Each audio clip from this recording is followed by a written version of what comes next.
Sebenarnya kalau kita bicara tentang COVID ini, nggak nyangka juga sih ya. Ibarat kata ya kalau gue pribadi ya sebagai orang yang nanti akhirnya akan jadi bisa dibilang orang yang paling dekat dengan situasi yang paling berat gitu. Soalnya gue ngerasa dulu tuh kayak masih kayak apa sih ya, masih ejek-ejekan kan. Ketika kita tahu itu ada di Wuhan gitu, terus kita masih bilang itu, oh ini gara-gara ini azab apa segala macamnya. Kita tuh udah nggak ada yang nyangka kalau sebenarnya ya itu bisa sampai sini juga gitu loh. Tiba-tiba kalau gue bicara tentang COVID di Surabaya sendiri, itu startnya dimulai dari kedatangan mahasiswa yang dari Wuhan. Nah, si Harit udah dapat duluan tuh yang di Natuna kan. Dari Natuna, terus dia balik ke Halim. Halim, terus beberapa yang dari Jawa Timur yang paling banyak itu sekitar 90-an mahasiswa itu dikirim ke Jawa Timur. Nah, di situ kita nunggu ya. Gue jadi nunggu dari jam 7 malam baru landing jam 12.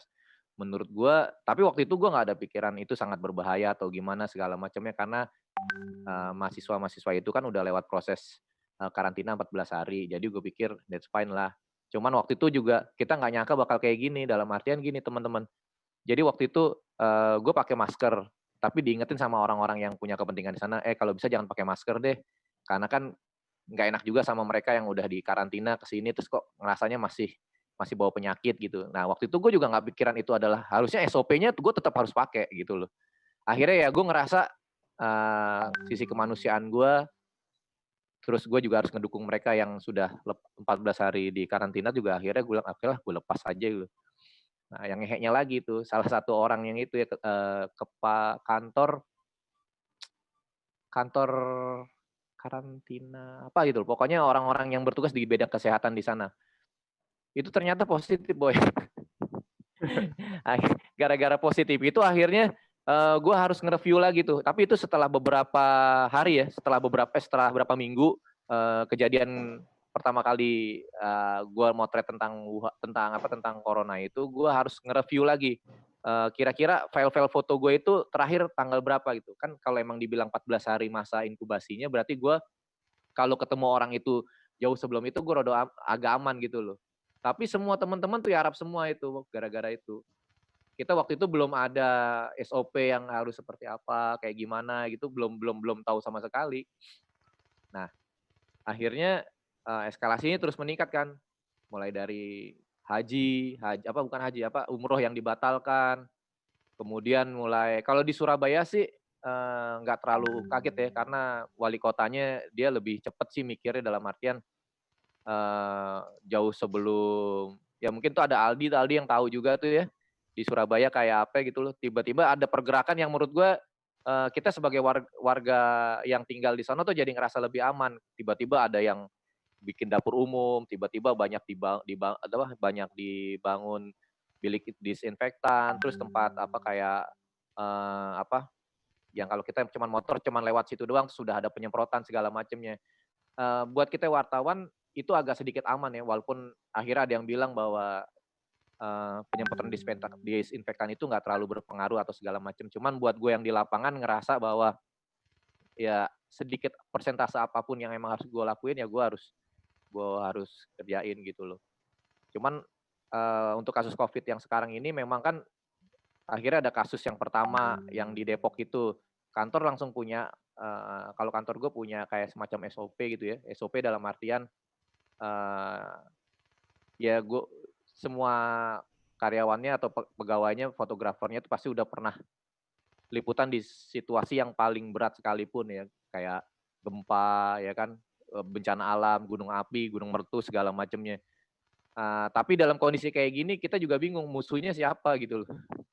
Ya kan musuhnya nggak kelihatan. Nah, itu yang akhirnya membuat gue nggak bisa bilang kantor gue juga nggak bisa bilang lo yang di lapangan yang lebih tahu medan gitu loh. Kalau kantor gue standarnya sih kayak gitu ya. Jadi lo yang di lapangan, lo yang tahu medan, jadi lo tentuin sendiri lo mau ambil itu apa enggak. Nah, dalam kondisi kayak gini SOP-nya semua jelas. Bahwa ketika pun lo harus lo harus datang liputan, lo jangan terlalu banyak terpapar di luar ruang. Terus kalaupun emang mau datang ke liputan, lo udah punya target yang jelas. apa yang lo ambil as soon as possible. Habis itu lo selesai balik kantor, di sana lo akan melakukan proses pembersihan segala macamnya. Lo harus buka semuanya ya kan, terus mandi segala macam beres, baru lo bisa kerja. Habis itu tinggal nunggu agendanya ya di kantor. Itu doang sih sebenarnya. Kalau dibilang kalau di compare sama Jakarta, gue pikir Surabaya tuh nggak ada berat, bukan nggak ada berat ya, berat ya ada, buktinya di sini juga ada yang meninggal, di sini juga ada yang reaktif ya kan, pas habis di tes rapid juga ada yang positif segala macamnya, semua ada juga. Cuman kalau kita bicara tentang angka, kalau dalam jurnalistik kan standar besar enggaknya itu kan dilihat dari berapa banyak jumlah korban. Ya dibanding Jakarta, Surabaya nggak ada apa-apanya gitu loh. Nah tapi ketika kita bicara tentang jumlah korban yang sangat besar itu, berarti ada banyak aktivitas yang memang harus dilakuin untuk bagi teman-teman wartawan gitu loh. Terus kalau khususnya sebenarnya udah ada pikiran bahwa working from home, cuman apa yang kita bisa lakuin buat fotografer gitu loh. Kita kan nggak bisa nitipin kamera kita ke orang lain gitu loh. Kita juga nggak bisa melakukan pemotretan lewat telepon. So mau nggak mau dengan segala resikonya kita juga harus terjun ke lapangan gitu loh. Cuman ya kita saling ngingetin sih ya kan, karena kita juga di Jawa Timur juga ada beberapa lewat PV itu kan, ada di Malang, ada di Banyuwangi. Kita juga saling ngingetin bahwa kalau emang ada yang kelihatan agak kurang kurang sip liputannya, biasanya kita akan langsung japri. Ada yang kena japri tuh ya, siapa tuh? Ayo. Si Arit. Ya kan? Gue cuma ngingetin bahwa ya kalau emang lo udah ngerasa itu udah prosedurnya, lo jalanin. Kalau emang belum, ya jangan lakuin lagi gitu loh. Karena kan sayang gitu loh ya. Maksud gue yang kalau dibilang emang tidak ada liputan seharga nyawa, ya emang ya ini saatnya sih menurut gue buat kita wartawan. Cuman emang menariknya teman-teman ya, kalau kita bicara COVID sekarang, setiap satu foto yang lo hasilin itu akan bakal jadi sejarah gitu loh. Karena kita nggak berharap, ya kita sih berharap ini nggak akan terulang lagi. Jadi makanya waktu gue selalu ngingetin, wah ini menarik nih apa yang lo lakuin, sekedar foto di rumah sekalipun apapun itu, lo pasti akan jadi foto sejarah. Dan ya kalau emang lo mau jadikan portofolio ya ini saatnya yang tepat kalau untuk lo pengen jajal ini. Tapi cuman ya standar SOP-nya kan udah dijelasin gimana kalau lo di lapangan segala macamnya, alat perlindungan diri, terus kalau emang lo motret di luar wartawan lo harus kayak gimana, ya kan, kayak gitu sih. Oke bang. Jadi nggak terlalu seberat Jakarta lah. Tapi dari kantor ada nggak sih bang SOP hazmat gitu? Ada. Cuman ya? waktu pas awal itu kan ya semua kita ngalamin ya bahwa itu sulit banget ya. Jadi, nah gue punya stok kita punya masker medik aja itu stok kita waktu pas kita beli untuk liputan erupsi Gunung Kelut. Itu berapa tahun? 3 atau 4 tahun yang lalu, coba bayangin. Untungnya kita masih punya banyak ya. Jadi gue cuman ngandelin itu karena kita nggak bisa dapat. Kalaupun dapat harganya mahal banget. Mahal kalau ada stoknya nggak masalah waktu awal-awal ya. Cuman masalahnya kan nggak ada stoknya. Terus waktu itu kalau kita pakai hazmat, waktu itu eskalasinya juga kita belum sampai harus liputan ke titik terdekat gitu loh. Nah, tapi kan setelah kejadian, setelah beberapa waktu kan mulai ada orang-orang yang bikin ya kan, teman-teman yang bikin yang memang punya yang standar. Nah, akhirnya kita mulai dapat dari situ sih. Ya yang awal-awal kan kita mengutamakan untuk yang medis dulu kan, nggak enak juga kan kalau kita lebih baik pertanyaannya ini penting nggak gitu aja. Dan dalam kasus kayak gini koordinasi sama bos tuh penting banget, jadi jangan sampai kita konyol ternyata foto kita juga nggak dipakai gitu loh. Maksud gue ya kalau emang harus kena tapi ya minimal fotonya dipakai lah ya kan, kayak gitu loh. Udah kena nggak dipakai gitu kan, aduh sakit banget gak. Oke bang. Gitu. Benernya itu gini, di Natuna itu emang kita nggak bisa ngedeket. Karena emang dia kan dari mana namanya deh? Dari Wuhan itu kan dari pertama kalinya tuh. Nah itu dia, justru yang motret bagus tuh Abi bang. Abi kan. Kemen lu ya? Iya, Orang yang headline di mana-mana gitu. foto di Kalau kita kan gue di sini kan bukan gue doang. Ada anak Tribun juga sama wartawan lokal ya. Emang dia sangat dibatesin. Ini foto pagi dan ngedeteknya kan ada aplikasi ngedetek pesawat tuh ya. Jadi kita standby di Hang Nadim, benar-benar di Hang Nadim. Nah, motretnya nggak bisa ngedekat kecuali emang yang berkepentingan ya, yang pakai hazmat gini nih.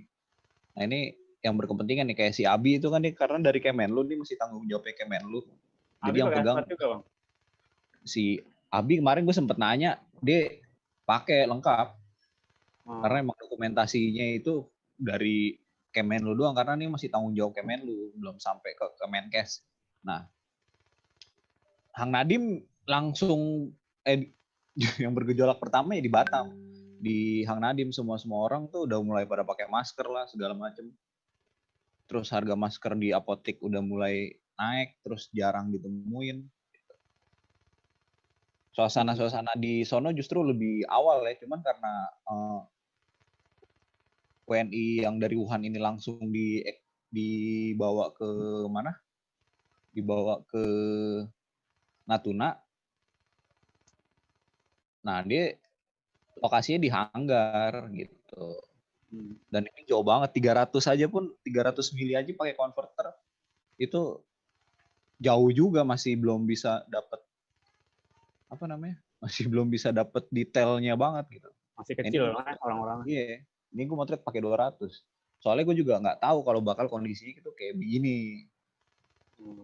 Dan gue di sana 14 hari lah pokoknya.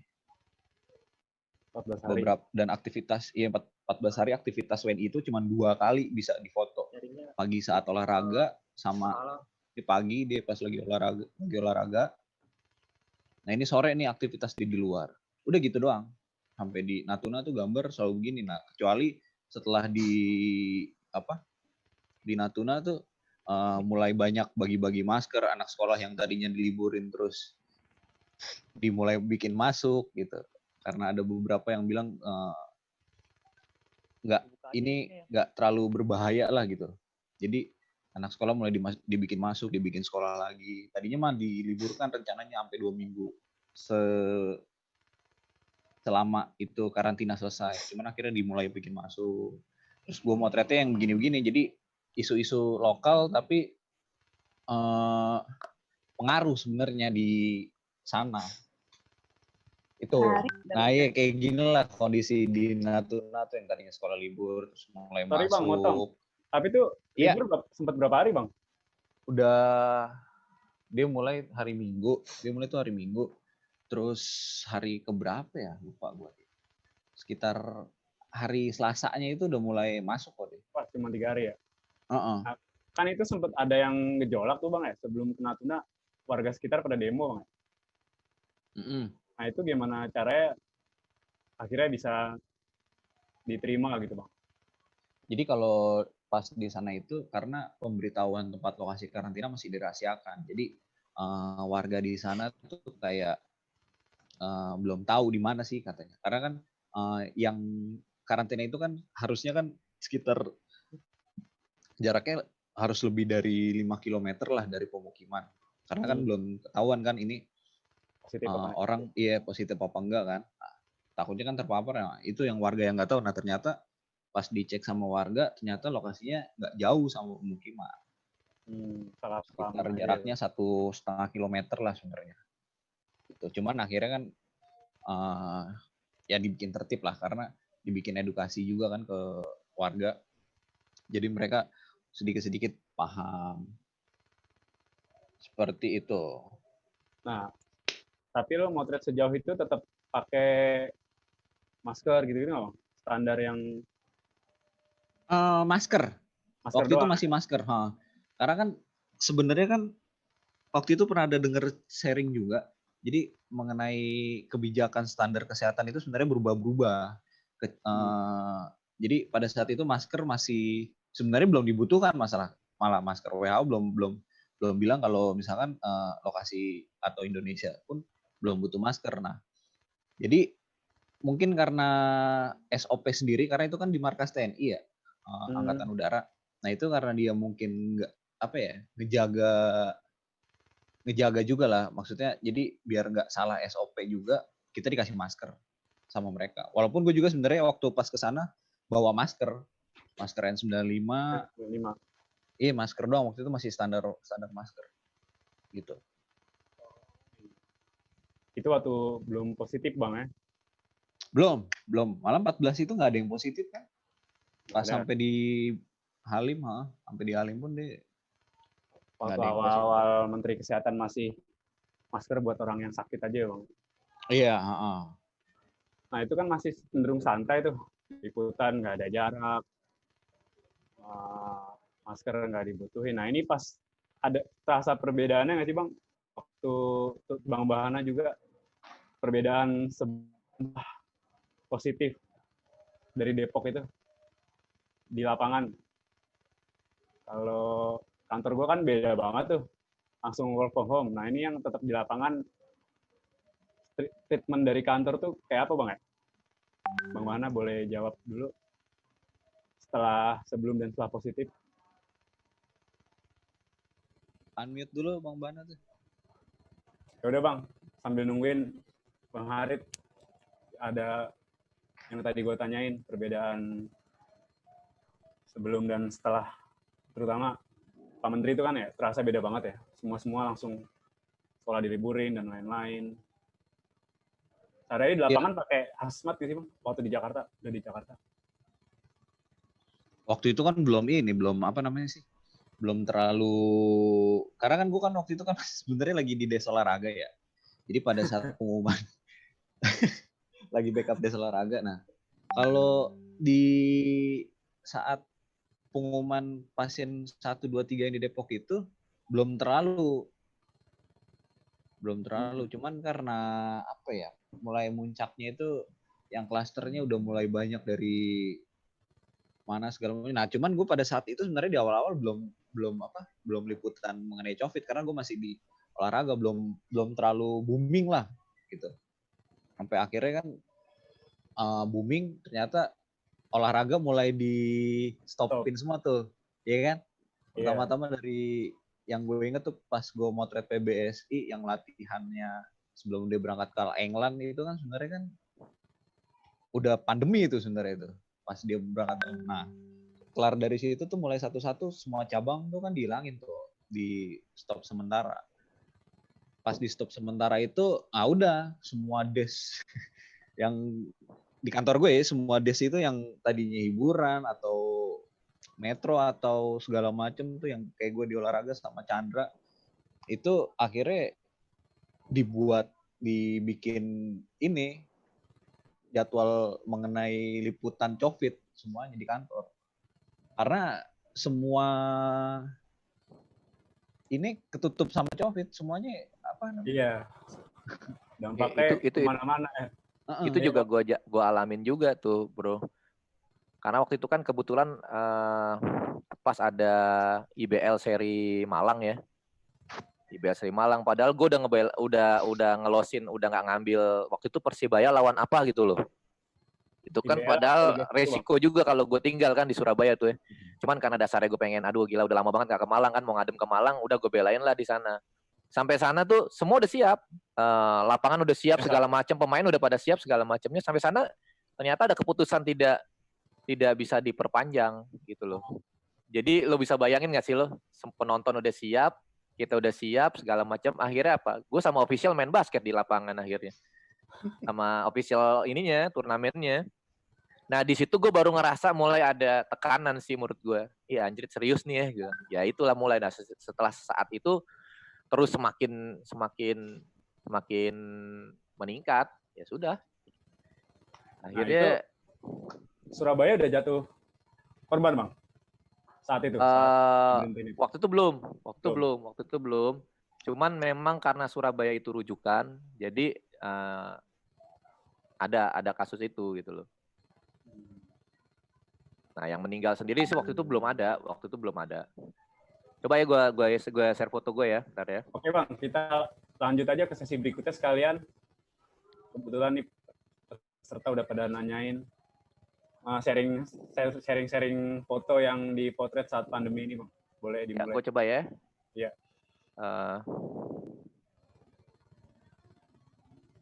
Sebenarnya kemarin tuh apa ya, merubah semua ya. Mungkin teman-teman juga tahu ya, merubah cara ibadah, merubah cara kita berhubungan dengan orang, segala macamnya. Dibilang kayak kehidupan yang baru itu emang bener-bener. Jadi, nah kebetulan kita ada beberapa momen penting di kegiatan keagamaan ya. Waktu itu kan kalau nggak salah ada nyepi ya. Nah kebetulan gue dapet foto nyepi di Jolotundo.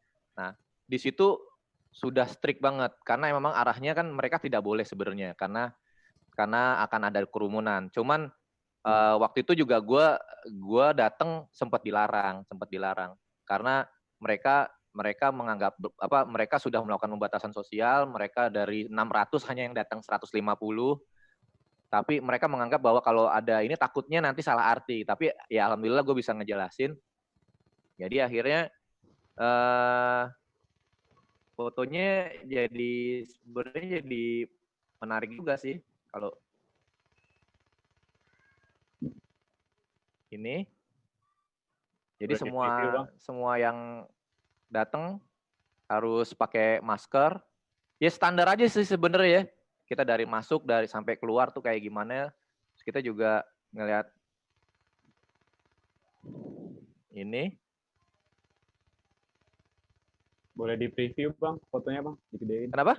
Di-preview, digedein, biar teman-teman melihat. Kelihatannya cuma thumbnail tuh, Bang. Iya.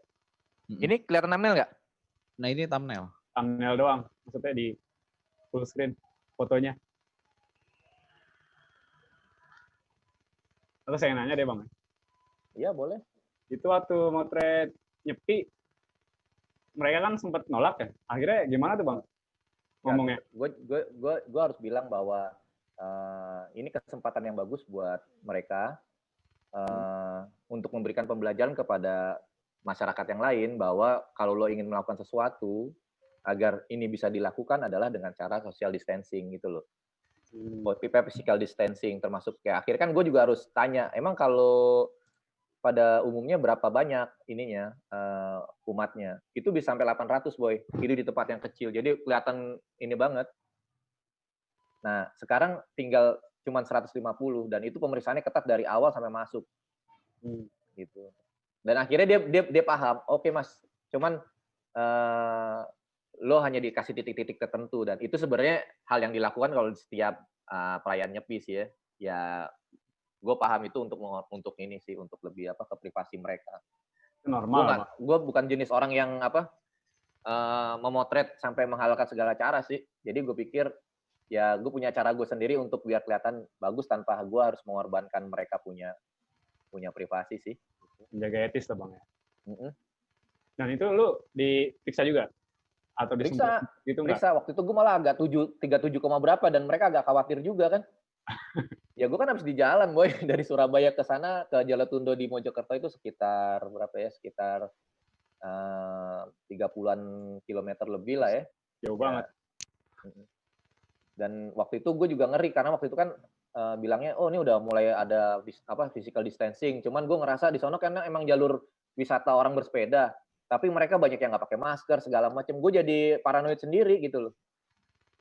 Lo hati-hati tapi orang lain nggak hati-hati kan juga sama juga lo bunuh diri juga kan akhirnya. Ya harusnya dalam kondisi kayak gini kesadaran itu harus dari dua belah pihak gitu. Jadi lebih enak lah ya. Tapi lo sendiri, Bang, motret, Bang, nggak ada teman pewarta yang lain?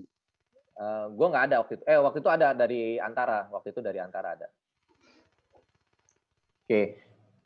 Jadi dalam hal ini sih gue udah nggak ngelihat apa ya, nggak ngelihat lebih segi ibadahnya. Jadi gue lebih ngelihat yang beda tahun ini apa. Jadi ya mulai dari hand sanitizer, pemeriksaan suhu, segala macamnya. Nah gue lebih fokus ke situnya sih. Jadi gue jangan sampai bikin satu hal yang sama di tahun-tahun yang lalu. Kalau gitu buat nggak ada perbedaannya gitu loh. Tapi itu di foto-foto yang Bang Bahana share belum menerapin social distancing, Bang ya? Masih pada rapet. Ya waktu itu belum ada protokol yang jelas. tentang social distancing harus 1 meter atau segala macamnya. Cuman memang prosesnya waktu itu adalah mereka lebih ke apa? Ke kesehatannya tuh kayak gimana gitu loh, kayak misalnya pengecekan suhu, cuci tangan, segala macam, lebih ke situ doang sih.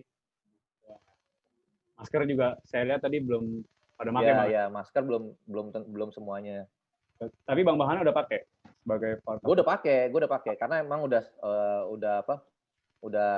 standar dari kantor sih, gue harus pakai.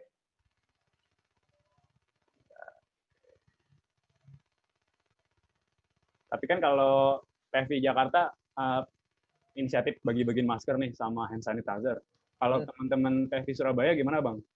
PFI Surabaya nggak ada, Boy. Nggak ada ya? Di Surabaya tuh nggak ada PFI. Oh. Jadi nggak ada. Jadi kalau gue kan menginduknya di PFI Malang. Jadi sebenarnya waktu itu belum, kan PFI pembagian masker itu kan baru-baru aja kan, setelah beberapa saat kan. Nah, sementara itu kita lebih memenuhi kebutuhan sendiri dulu sih, lebih ke memenuhi kebutuhan sendiri gitu loh. Jadi kita hitungannya gini, lo keluar tapi lo harus safety gitu. Kalau nggak safety lo nggak keluar. Nah, safety-nya apa? Nah, itu kalau salah satunya masker. Kalau masker nggak ada ya udah lo mendingan nggak usah keluar. Kayak gitu sih. Selain itu Bang, selain nyepi, ada lagi Bang foto-foto feature yang lain atau PSBB gitu? Waktu itu salah satu, di Surabaya kan yang pertama kali melakukan PSBB ya. Oh, itu Surabaya dari wali kota apa gubernur Bang? Apa Jatim? Wali kota. Wali kota. Waktu itu. Jadi waktu itu sih sebenarnya belum sampai PSBB yang kan PSBB baru seminggu terakhir, tapi mereka sudah melakukan social distancing. Jadi kalau lo pernah ke Surabaya ketemu Jalan Tunjungan itu kan biasanya rame. Nah, Jalan Tunjungan itu ditutup. Kalau nggak salah, kenapa? Surabaya itu banyak tempat cuci tangan portable gitu ya Bang? Iya. Di jalan-jalan. Jadi di sana tuh ya, gue nggak tahu ya emang dasarnya wali kotanya emak-emak ya. Jadi dia pokoknya standarnya tuh gimana caranya tuh dia punya warga tuh harus safety lah. Jadi dia bisa semua orang dikerahkan untuk bikin namanya bilik disinfektan apa segala macamnya itu. Itu nggak berhenti Boy. Lo kalau misalnya lo sekarang ke Surabaya, lo ke kantor mana? Itu nggak ada libur. Kan di wali kota juga dia bikin kayak dapur umum, dia bikin kayak semacam pokak-pokak tuh kayak jamu, ya kan, jamu terus telur segala macam buat didistribusi, itu sampai sekarang nggak berhenti itu. Kayak gitu sih di Surabaya ya. Jadi sebenarnya kalau kegiatannya banyak, cuman akhirnya kalau kita nggak kreatif akhirnya jadi repetisi doang gitu loh. Jadi kita harus pintar-pintar juga sih nyari foto yang lain. Nyari yang lain, bener. Nah, sekarang kita pengen lihat nih Bang, foto yang lainnya. Sering headline Bang ya, yang waktu itu. Headline waktu itu ya, yang kendaraan mengular. Bener. Terus yang menarik sih waktu pas gue di Mojokerto juga. Coba.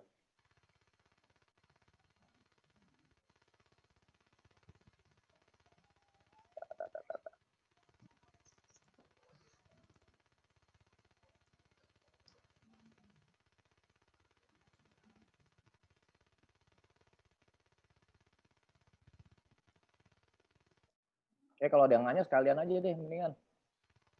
Ya boleh nih, ada yang nanya nih Bang dari chat. Kita bacain aja ya. Ada liputan kegiatan unik nggak Bang selama pandemi? Selain ada. Jadi maksudnya unik selain pandemi itu hampir nggak ada sih Boy. Semua pasti nyangkut sama pandemi, apapun itu pasti nyangkut pandemi. Cuman ada hal yang lucu sih menurut gue sih. Enggak, maksudnya kan kalau yang biasa kan kayak pemakaman dengan COVID, prosedur COVID, kayak PSBB gitu-gitu. Nah, selain itu Bang, hal uniknya yang hanya ada pas pandemi. Ini kelihatan nggak? Kelihatan. Nah, ini kayak ini. Ini sebenarnya gue ngulang sih, cuman sebelumnya ini kan ada di India kan? Ya, India. Ya benar, ada di India tuh sama orang di Kapolres di Mojokerto dia bikin. Nah sebenarnya gue hanya mengulang. Jadi temen gue udah motret itu anak radar Mojokerto sama AFP. Nah AFP sendiri sempat keluar di tempat gue, cuman di online-nya atau gimana waktu itu ya. Nah tapi gue ngerasa karena ini adalah momen yang bagus, maksud gue harus punya. Jadi gue harus kontak orang sana, kapan lo bikin sosialisasi lagi gitu loh. Ternyata gue ketemu tanggalnya, ya gue kerjain. Jadi sebenarnya buat teman-teman kalau emang kerja di media atau mungkin freelance atau apa, lo jangan khawatir ketika lo ketinggalan peristiwa gitu loh, ketika momen. Selama momen itu berulang, lo masih bisa jegat di momen yang kedua atau ketiga atau keempat gitu loh. Karena kalau memang kita kan nggak bicara keterlambatan kita motretnya, tapi lebih ke memotret ini sesuatu yang baru gitu loh, yang beda gitu loh. Ya minimal kalau emang lo nggak kepake sama lo kan ini juga bisa disimpan buat portofolio gitu. Lumayan juga, gue udah lama nih waktu pas motret ini nggak keluar dari Surabaya, jadi gue ketika sini gue ngerasa kayak piknik boy. Ke Mojokerto tuh ngerasa kayak piknik, iya bener. SOP udah jalan itu waktu itu, udah. Polisinya juga udah lumayan. Galak-galak, Mas bawa masker, bawa ini udah diperiksa suhunya dulu ya, oke, habis itu baru bisa motret. Selain itu ada project nggak Bang yang disiapin? Kenapa? Ada project yang dikerjain nggak? Project pribadi? Gue sih sebenarnya nggak ada project yang gue kerjain boy, cuman waktu itu gue pernah, karena gue punya temen, ya dalam prinsip hidup gue harus punya teman di luar wartawan, termasuk orang-orang yang jualan kayak loakan apa segala macam, gue ngerjain foto potret aja sih, bagaimana orang-orang ini tetap bertahan ya, walau dalam kondisi pandemi dia tetap harus keluar gitu loh. Tiba ya. Ya, ya. Ada lagi yang mau ditanyain teman-teman? Apa yang masih ada yang di-share Bang Bahana? Ya ini salah satunya sih. Gue cuman bikin beberapa potret aja sih. Oh iya. Ini teman-teman gue, ya gue biasa beli di dia kan, terus gue cuman tanya. Gue lebih nangkep kekhawatiran mereka sih sebenarnya. Gue hampir bunuh diri, gue nggak jualan nggak makan, tapi kalau jualan gue bisa kena, dan juga nggak ada orang yang datang juga. Jadi orang-orang kayak gini yang harus kita perjuangkan sih sebenarnya. Oke gitu aja, geser ke Harits ya. Boleh. Ayo Bang Harit, bisa di-share foto-fotonya. Wah kalau di Jakarta sebenarnya belanja foto sih. Asik. Makanya. Cuman karena emang begitu benar kata Bang Bana kan, pengulangan. Sebenarnya itu di sini juga sebenarnya pengulangan. Cuman kadang-kadang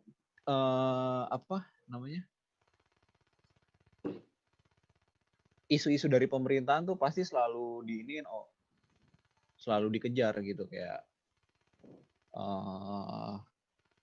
gue ambil sampel beberapa aja, kayak kemarin udah mulai dilakuin larangan mudik kan di Cikampek.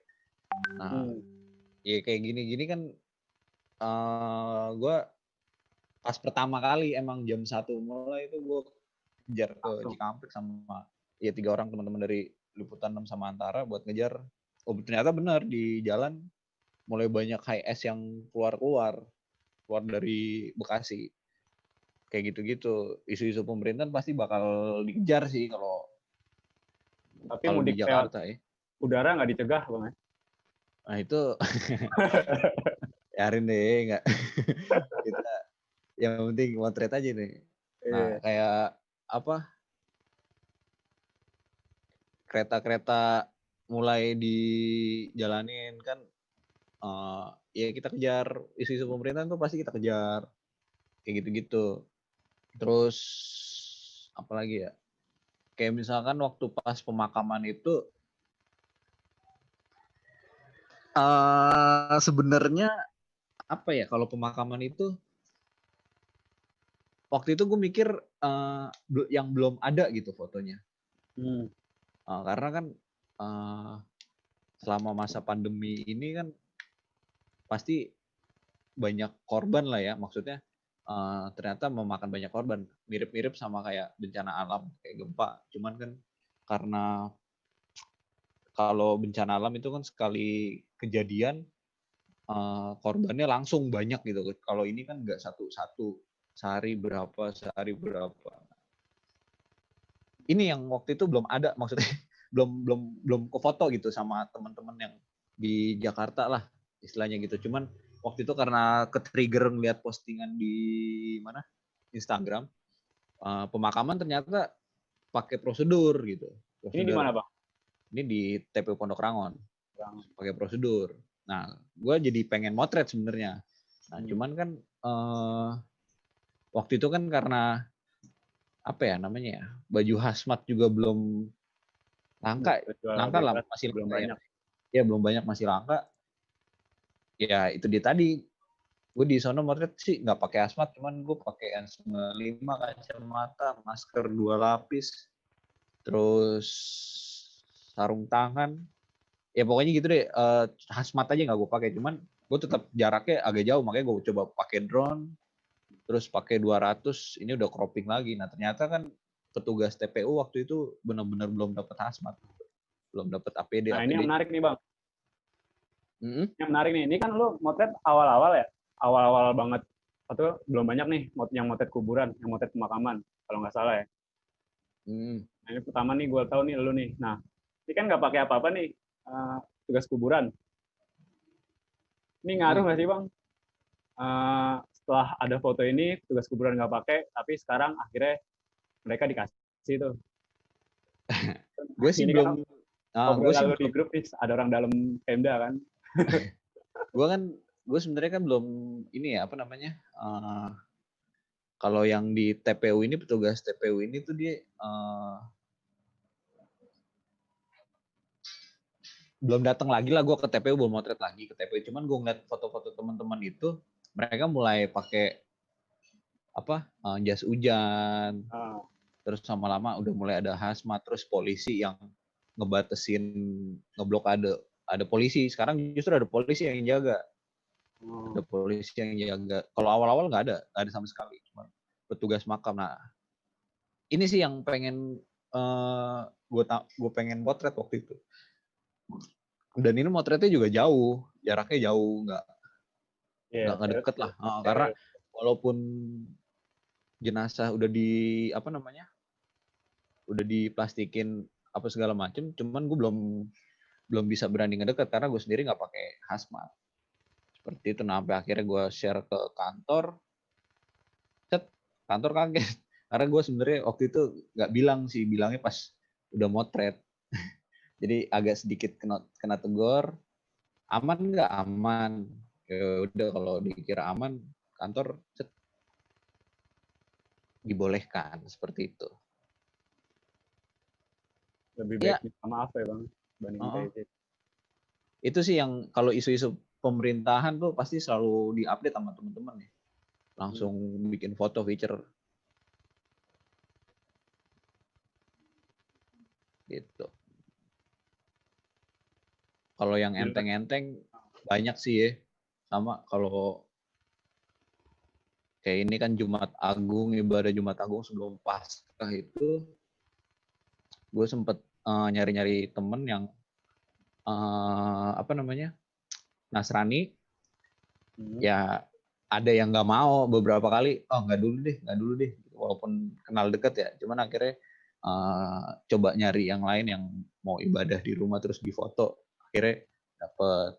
Nah ini kayak ini, kalau ini di gereja juga tadinya nyari juga yang mau gitu, kayak di mana waktu itu, katedral itu sama sekali nggak bisa. Akhirnya gue nyari yang lain, akhirnya dapet di Bintaro. Yang benar-benar mau ya, kondisi kayak gini waktu itu di gereja. Nah ini kalau ini di mana namanya, Istiqlal, pas banget pertama kali sholat Jumat ditiadakan lah di masjid. Nah, itu kan langsung dikejar. Tapi sholat zuhur jalan, Bang ya. Nah itu yang saya bingung. Ini orangnya udah banyak nih, tinggal ceramah set jadi sebenarnya sama Jumat. Jadi esensinya sebenarnya nggak berubah. Iya, nah ini kayak feature-feature nih kemarin tunanetra lagi apa namanya? Lagi ada tadarus massal. Set cuman by online. Nah, gue juga bingung nih tunanetra, tapi dia mau kayak kita nih, maksudnya video call gini by Skype. Gimana Gitu. Bang? Ini di rumahnya beliau, rumahnya Pak Sony nih. Ada temen yang kenal motret berdua sama dia akhirnya. Terus Pak Sony juga gak keberatan. Oke, akhirnya dibolehin motret.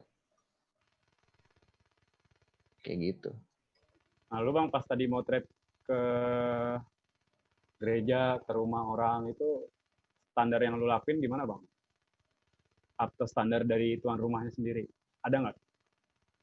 Kalau ke setiap rumah orang ya, kalau ke setiap rumah orang kayak kemarin ibadah Jumat itu, ya dia cuci tangan. Tapi gue bawa sarung tangan sendiri, cuci tangan dikasih masker, tetap bawa yang motretnya.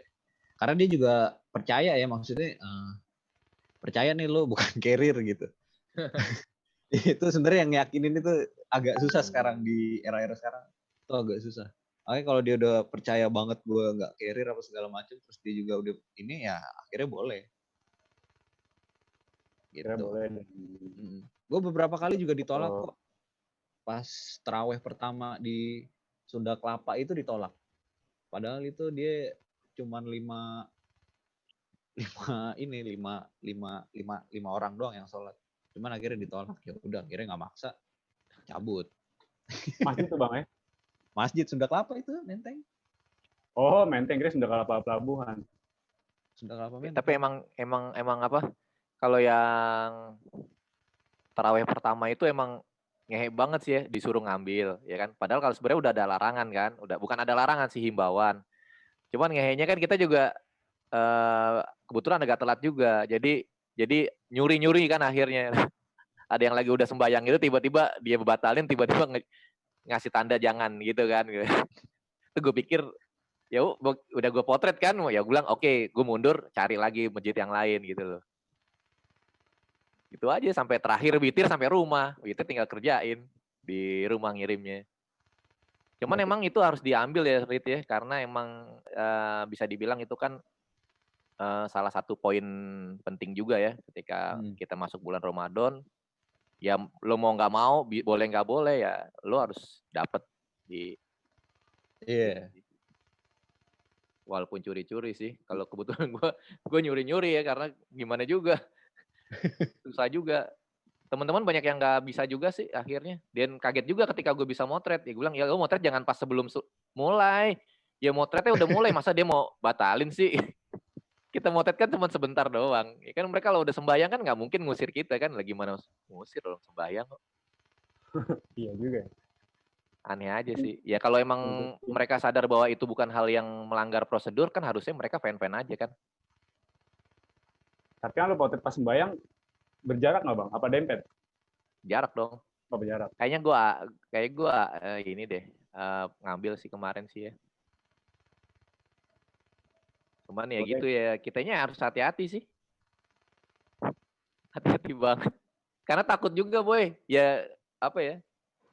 Ya tadi Haris bilang, ya jangan-jangan gue carrier atau mungkin gue fan-fan aja ketika gue kesana malah gue kena atau gimana. Nah, ya itu harus tetap pemikiran-pemikiran itu harus tetap ada dalam kita juga gitu loh.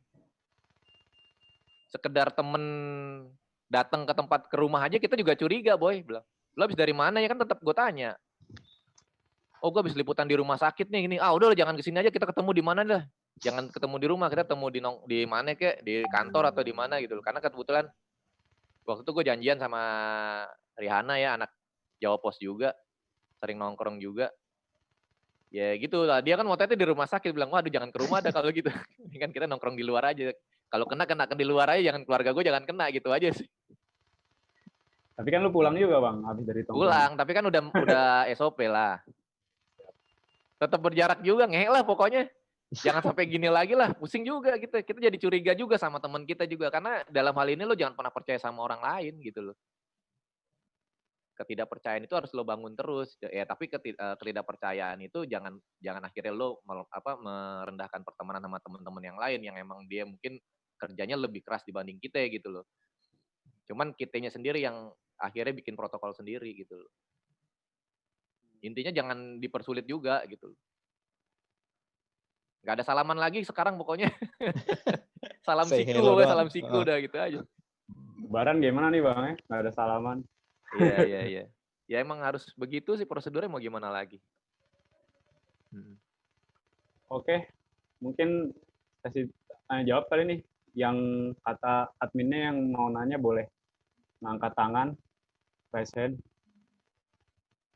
Nanti mungkin admin bisa bukain kali ya.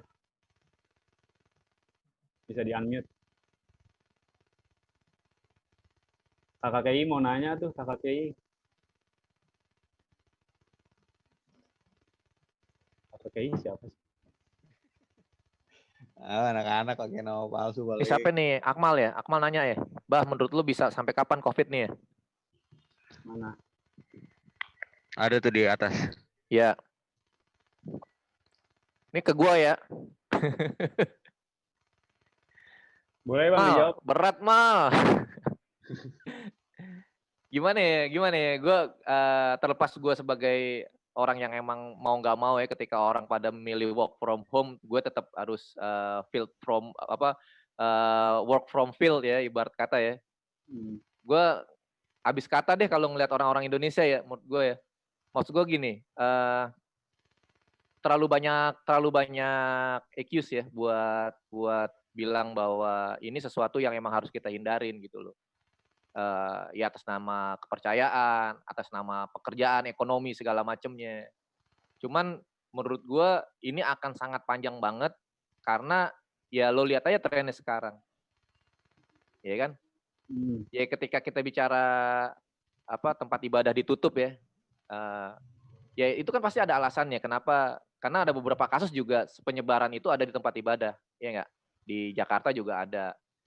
Di Korea juga ada, semua kepercayaan juga.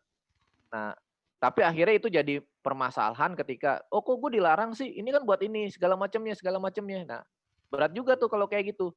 Gue sebagai orang yang di lapangan cuman ya akhirnya memperketat diri gue sendiri aja. Kayak kalau pulang pas jam mau buka aja deh. Gila, orang udah kayak kagak pas di sini kan PSBB. Ini kayak nggak bukan PSBB di sini, bener. Makanya kalau kayak gini kalau dibilang sampai kapan? Ya lo kita tahu lah berita dari Wuhan aja berapa lama coba. Wuhan kan dari Desember tuh. Dia buka lockdown-nya berapa lama. Itu yang seketat itu loh, coba bayangin. Kena berapa bulan. Coba gimana kita? Nah, kita pikir bareng-bareng aja deh kalau kayak gitu. Ini ya, aja, mungkin Jakarta gimana, Rit? Kalau di sini agak di Surabaya agak lumayan ya. Cuman ketika kita bilang Surabaya Raya ya, termasuk kita punya Sidoarjo, Gresik, tingkat pemahaman orang itu beda. Apalagi ketika gue nongkrong sama teman-teman gue yang tadi gue potret itu, ada yang bilang ini kayaknya cuma bohong-bohongan deh bang. Karena ada teori konspirasi udah mulai masuk tuh di tingkatan orang-orang yang di bawah ekonominya tuh emang dia harus kerja seharian kayak gitu ya. Cuman gue cuma ngomong, ya gue kan nggak bisa ngelarang dia. Gue cuma bilang kan bahwa ya terserah kalau lo mau ambil resiko mas. Bilang. Ya enggak. Lo kerja buat 3 hari tapi akhirnya lo nggak bisa kerja selamanya juga itu kan resiko lo sendiri gitu loh. Elit global bang ya. Iya, kita tetap jaga jarak gitu aja. Gitu aja. Inspirasi elit global. Berat ya menurut gue kalau sampai dibilang sampai kapan, karena ya prediksinya yang ngomong siapa? Pemerintah juga nggak bisa memprediksi. Luhut juga siapa? Nggak ada, ya harusnya ada orang yang kompeten yang emang benar-benar ngukur, ngitung gitu loh. Jadi kita juga kerja juga punya pertimbangan gitu loh. Oh wartawan berarti gue harus dengan standar yang ketat berapa bulan lagi. Kan kalau kita udah punya perkiraan kan enak gitu loh. Orang-orang yang kerja di luar jurnalis juga akhirnya juga punya persiapan. Oke, berarti gue harus sedikit memperbanyak waktu di rumah sampai kapan. Itu kan nggak ini. Kalau kita mah nggak mungkin ada di rumah, tetap harus keluar. Iya nggak, Rit? Iya benar. Besok orang mau diisi apaan? Kalau gue kan ibarat kata kan cadangan ya, karena beberapa eskalasi semua ada di Jakarta ya. Beberapa kayak waktu pas walaupun sama-sama motret ya, kayak misalnya waktu pas umroh dibatalkan, gue motret di Surabaya, Jakarta juga motret, ya dipakai yang Jakarta. Ya karena emang Jakarta center gitu loh. Ya gue nggak menganggap bahwa foto gue kalah karena diadu di halaman depan gitu, enggak, karena kita juga punya pos lain kan di Kompas ID segala macemnya, kayak gitu sih. Jadi kita nyediain banyak buat banyak channel lah, jadi ya tetap harus jalan sih kalau gue, minimal karena itu penting ya gue harus keluar gitu. Dengan standar lo ya. Harit mungkin yang di Jakarta tuh kayak apa? Kalau di Jakarta sih, nggak keluar sih dia bang sebenarnya. Dia nggak keluar, dia bener-bener WFH. Kalau di Jakarta tuh PSBB kan udah masuk tahap 2 ya sekarang. Tahap 2 ya, Surabaya juga masuk tahap 2. Nah di Jakarta tuh di tahap 1 tertib tuh. Nih, coba gue share beberapa ya. Tertib, benar-benar tertib. McD Sarinah nggak tertib tuh bang. Perang terawih itu udah tahap kedua itu. Tahap kedua ya. Udah tahap kedua tuh, masuk tahap 2 tuh. Tertib deh kalau di sono, kayak mulai ditutupin kan. Ya tertib lah, artinya pengunjung tempat wisata mulai ditutupin. Kita ke sono ngecek tertib, terus lalu lintas yang mulai sepi. Ini ngambilnya juga agak siangan ya, agak jam 8 lah. Jam 8 hari kerja nih, Bang. Hari Sabtu ini. Nah, cuman ya itu di awal-awal aja tertib kalau di Jakarta. Nah, terus lagi kan teman-teman tuh dia kalau liputan juga beberapa kantor kan kayak lu sendiri di Kumparan kan bener-bener dirumahin tuh. Ya teman-teman lain kan juga ada yang 3 hari masuk, 3 hari libur, 3 hari masuk, 3 hari libur. Nah, antara udah 3 masuk 6 libur bang ya. Iya, masing-masing kebijakan kantor kan akhirnya kan nggak full nurunin semuanya setiap hari gitu. Jauh pas gimana bang? Kalau gue sehari masuk, sehari enggak. Itu pas udah masuk red zone banget ya, udah dikasih tahu daerah red zone Jakarta udah mulai tuh dari masuk dari sana. Kalau di daerah apalagi enak kali bang ya, maksud gue kalau di daerah tuh lebih unik, maksudnya kayak di Mojokerto ada yang kayak begitu tadi tuh. Iya, kalau di Jakarta tuh kayaknya di sini agak susah orang-orang agak nyari-nyari yang unik tuh agak susah, makanya itu kadang-kadang kita di sini ya ngembangin isu yang pemerintah keluarin aja kan akhirnya gitu. Iya. Kebijakan-kebijakan yang dikeluarin mereka aja.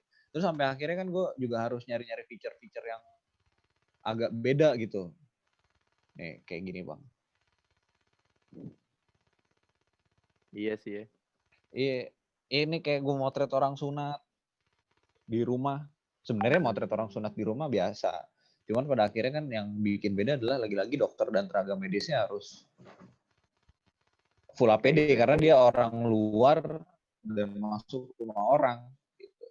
Dan akhirnya nih ternyata udah diizinin juga sama orang sananya buat motret.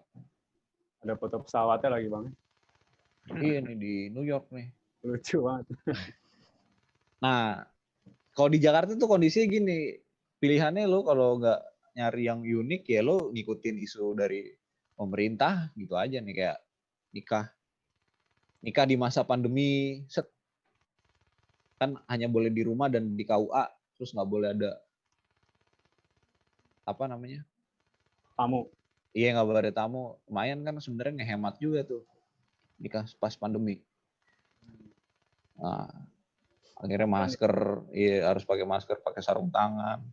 Itu dia nih yang kayak gini-gini sebenarnya ini video call aja antara pasien sama keluarga. Ya itu dia yang tadi gue bilang kalau di Jakarta ya bener-bener harus nyari yang beda ya. Maksudnya biar nggak mengulang fotonya lagi-lagi orang yang suhu badan, terus social distancing apa segala macam. Ya itu sebenarnya bener-bener pengulangan yang nyari-nyari yang uniknya ini agak bener-bener susah sih ngendusnya. Kayak gitu kalau di Jakarta.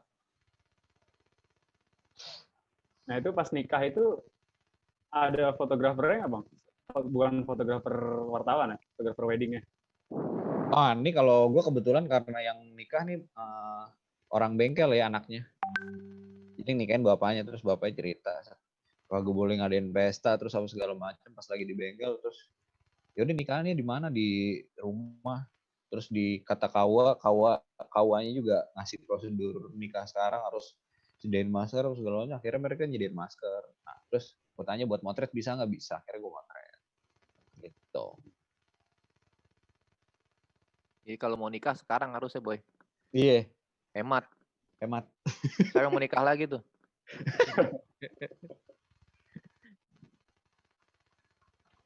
Ini ada pertanyaan nih, kita bacain aja ya, karena adminnya kayaknya males nge-unmute nih. Walaupun udah banyak yang minta nanya. Dari Boyke, Bang, lebih milih WFH apa nyari berita di lapangan? Ada pertimbangan nggak takut keluarga ketularan dari abang-abang pas habis keluar? Siapa ya? Gua? Iya. Ya kalau gua kan karena emang fotografer boy, kan nggak bisa kita motret dari ini. Enggak, kalau abang punya pilihan gitu. Kalau pilihan ya work from home lah. Intinya gini, kalau satu hari itu emang benar-benar tidak ada yang benar-benar bisa kita pertanggungjawabkan, gue sih juga tetap gak keluar. Dan kantor juga nggak ada masalah sebenarnya. Cuman kayaknya kalau udah bukan sekelas kita ya, maksudnya rasanya kalau lo kagak setoran sehari itu rasanya gimana gitu loh. Ya setoran foto loh ya maksudnya ya. Ya minimal gue cuman muter sekali, lokasi kemana, pulang, langsung kirim, udah gitu aja. Yang penting gue ada loh. Kan karena kita fotografer, yang dilihat kan setoran kita hari-hariannya. Kayak gitu sih. Dan kalau kekhawatiran gue ya ada, kekhawatirannya ada. Makanya ketika pulang, standar protokolnya itu jalan.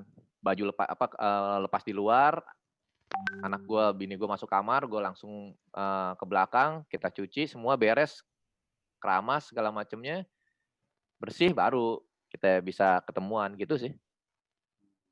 Dan itu emang harus dikerjain karena mau nggak mau, karena kalau enggak ya lo mencelakakan keluarga lo, buat apa juga kita kerja akhirnya. Betul. Oke. Arit mungkin loh. Gimana Bang? Yang lebih beresiko? Kenapa tuh? Berisiko. Kan lu di Jakarta nih Bang, lebih banyak potensi buat tertular ya. Apalagi rakyat Jakarta lebih bandel lah ya. Kalau boleh milih, mendingan kerja di lapangan tetap apa emang di rumah aja? Kalau bisa milih nih. Enggak lah, mending motret, asik. Lebih cuan, asik. Enggak, sebenarnya kalau iya benar, karena kan profesinya kan beda ya sama yang lain yang emang benar harus WFH ya.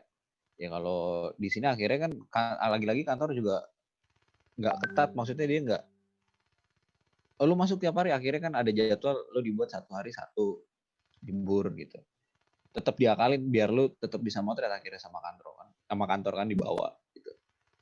Nah terus kalau pertimbangannya keluarga ketularan ya itu dia tadi SOP-nya. Sebelum masuk di tangan, jaket lepas semua, iya. Tas itu taruh di luar dulu. Masih. Terus kalau sebenarnya gini lo motret dari mana dulu nih gitu. Terus selama lo motret lo bersentuhan, lo bersenggolan dengan siapa segala macam, kira-kira itu bisa. Lo sendiri kan lo bisa nilai itu sebenarnya lo belum tahu nih, gue lagi nyoba-nyoba dulu. Berbahaya nggak sebenarnya itu ya pada saat lo motret itu kan. Akhirnya kalau misalkan lo cukup nggak terlalu berbahaya, kayak waktu gue motret di Pondok Rangon itu, gue sebenarnya karena gue nggak tahu apa-apa dan gue nggak pakai APD, akhirnya kan gue sejam tuh di luar dulu gitu. Gue cuci, gue keluarin semua segala macam, gue lap-lapin drone sama kamera karena nggak tahu, bener-bener nggak tahu, dan gue nggak pakai APD. Jadi akhirnya seperti itu. Nah kalau misalkan kayak motret dari lo hunting di masjid, kalau masjid kan luas nih, kan kita tahu juga kan, kita kan juga tahu nih apa penularannya gimana nih gitu. Kalau lo berhadapan dengan orang, kalau dia nggak bersin ya gue rasa fine aja lah ya, selama nggak bersentuhan dan jaga jarak gitu. Jadi ya sebenarnya gue berusaha nggak lebay gitu. Kalau berusaha nggak lebay, tapi tetap ya kalau dirasa emang lo harus mandi gitu. Kalau dirasa cukup cuci tangan dan cuci muka ya nggak apa-apa cuci muka, seperti itu. Oke. Intinya sadar diri lah ya. Sambil nunggu Bang Bahana share nih, nanya lagi Bang Arif, itu waktu motret kuburan tuh belum dijagain apa-apa ya? Petugas tuh kayak memang belum ada ya? Belum ada ngelarang-larang segala macam. Enggak, belum ada. Malah gue ketemu sama Keluarga ini. Ya kan keluarga kan ada tuh. Di potongan tadi kan ada keluarga beberapa. Enggak, maksudnya pengurus TPU tuh ada dia di sana, dan pengurus TPU juga motret. Dia lebih motret sebenarnya dari dekat malah. Nah, gue motret di belakang jauh dari siapa-siapa karena beneran nggak tahu apa-apa ya. Gue meminimalisir kontak dengan orang di luar sih buat jaga-jaga gitu. Belum dilarang, petugas TPU juga nggak ngelarang apa segala macam. Oh, sekarang gimana sih Bang kondisinya? Kalau sekarang yang gue lihat terakhir ya udah ada dijaga polisi, terus radius berapa segala macam. Warga tuh nggak boleh, keluarga nggak boleh mendekat. Gitu. Nah ini kita bisa lihat Bang Bahana nih fotonya. Kelihatan bang. Kelihatan banget. Yang ini juga ngehen, ini baru beberapa hari kemarin boy. Nih 2020 05 14 nih kelebihan satunya sih ya. Jadi baru tanggal 14 kemarin. Tapi waktu itu kita udah dikasih tahu bahwa rapid test itu akan dilakukan di pasar yang memang daerah itu memang menjadi salah satu zona merahnya. Jadi gue nggak bersentuhan apa segala macamnya.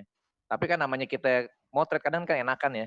Ya apalagi sekarang kalau di tempat kita kan harus ada kebutuhan, memenuhi kebutuhan buat Kompas ID.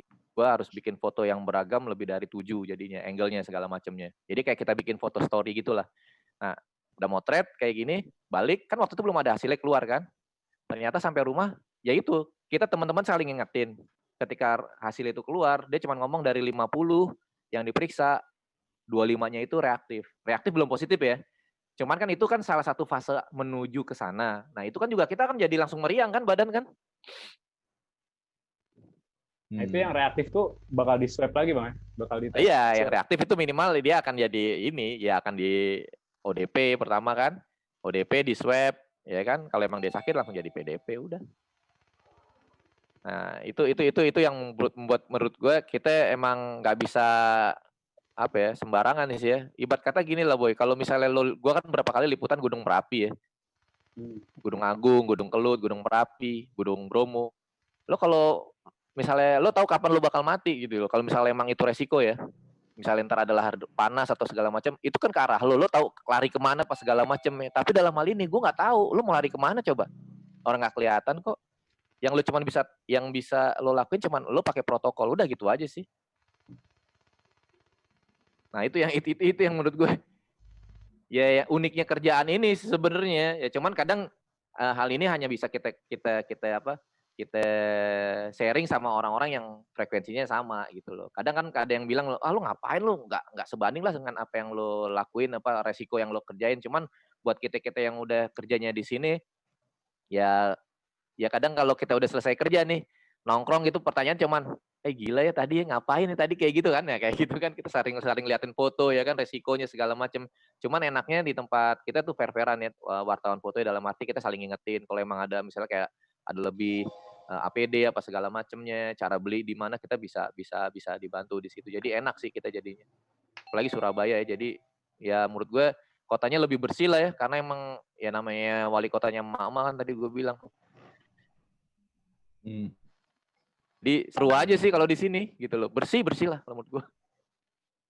Makanya kalau misalnya dia pun kena, ya kenanya di mana itulah yang ditanya gitu loh. Gitu boy. Ada lagi bang share foto kalau mau, kalau boleh. Apa ya? Kemarin cuma satu doang sih. Oh sama ini sih ya, menurut gue.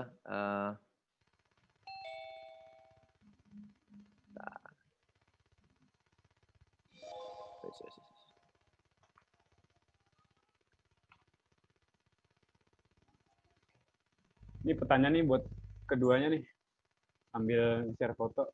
Udah di-share ya? Oke. Ini ya. Boleh diceritain, Bang? Nah, ini kan gue bilang, ini sebenarnya di Jakarta udah keluar ya, Rit, foto ini, Rit ya? Udah. Udah Depok, keluar. Bang. Nah, tapi ini yang menarik ini adalah orang ini berkeliling dan dia tuh tidak memungut bayaran. Dalam artian dia bayar seikhlasnya. Dan dia juga baru dirumahkan dari Hotel Marriott. Hotel Marriott kan bukan hotel kaleng-kaleng, Boy.